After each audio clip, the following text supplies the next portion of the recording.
The psychopathy checklist is a clinical instrument that relies on observable behavior or records that are available. So this and the fact that there's a deceptive nature to psychopathy itself indicates that we need other methods to understand psychopathy. So how can assessments deal with this factor, which seems to be just a drain on validity of any sort of assessment, this deception? Well, linguistic analysis allows researchers to understand psychopathy without the subject's awareness of what exactly is being studied by the researcher. It's a covert method, and for that reason, it's potentially a powerful window into cognition and affect and how they differ between psychopaths and non-psychopaths.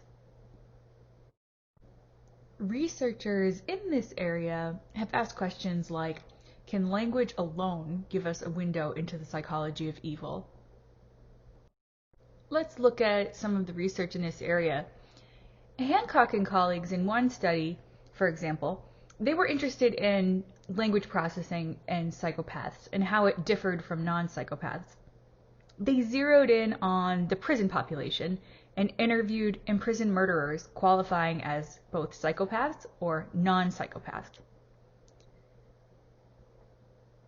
The imprisoned murderers were asked to discuss their murder events, and then the text was analyzed for distinct cues in their verbalizations.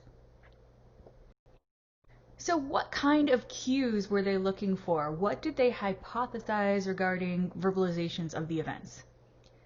Well, one feature was concerned temporal construal. And this is a concept from psychological science that people's close versus distant psychological relationships with an event are reflected in their language use. They hypothesized that psychopaths would be more likely to distance themselves from their murder events due to prior work that showed that psychopathy is associated with a lack of accountability and a failure to take personal responsibility for harm, and also low guilt. Here, a distant temporal construal is reflected in language by the use of past tense more than present tense when discussing the event. By contrast, using present tense, that reflects that the event might remain a presence in a person's life, maybe a troubling presence. They expected present tense to be less likely for those high in psychopathy. Another hypothesis was that disfluency would be increased. This is because in prior work, psychopath speech tended to be lacking in logical coherence. One way to track disfluency is to look for the presence of disjointedness over the course of a sentence, paragraph, or exchange. Another way is to quantify the appearance of, quote, filler terms like or eh that serve as transitions to new topics, and they disrupt the fluency of discourse. These can be used to control and manipulate the topic of conversation. Also, emotional intensity of words was expected to be reduced relative to non-psychopaths, since they're asked to talk about the murder, which researchers expected to actually be less bothersome to them. And this, of course, was known to them through other research that showed emotional difficulties in people with psychopathy. We're going to talk more about that in a bit.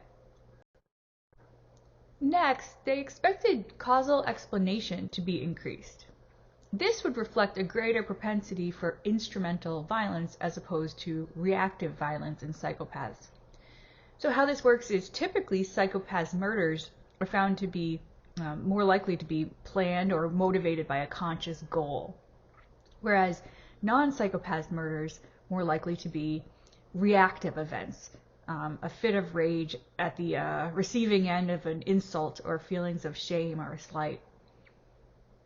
In the case of instrumental killing, the murderer may find that there's a reason to point to, a reason for the murder, at the other end of a because this is why they murdered. In the second case, a causal explanation is not so easy to find. So this difference, they hypothesized, in causal explanation would be reflected in the frequency of causal connective terms, such as because or so, with psychopaths actually pointing to more reasons in their discussions of the murders, more causal explanations. Finally, they had an interesting prediction related to Maslow's classic hierarchy of needs, which many of you have probably encountered in developmental or another psych class previously. This theory posits that people are motivated by a number of hierarchically organized needs, most importantly, physiological needs at the base. Then safety, love, esteem, and self-actualization. As we get satisfied with the needs near the base, we can address the higher level needs. They predicted that psychopaths' language would show a focus on low-level needs, so food, drink, sex, sleep, physical comfort, rather than higher-level needs like emotional and psychological well-being, self-actualization, as they're discussing these important murder events. They propose that this would be because the psychopath's narcissism tends to feed a belief that they've achieved self-actualization. They're already at the top. So what they pursue is the means to optimize feeling good, physiological needs. Another possibility, though, could be that they can't conceptualize of self-actualization because they can't process and therefore value the abstract terms related to it, like meaning and purpose. And we're going to get to that later, that potential language deficit. The main hypothesis here is that they're going to have an increased focus on low-level needs like food, drink, sex, and not high-level needs in the verbalizations that are analyzed.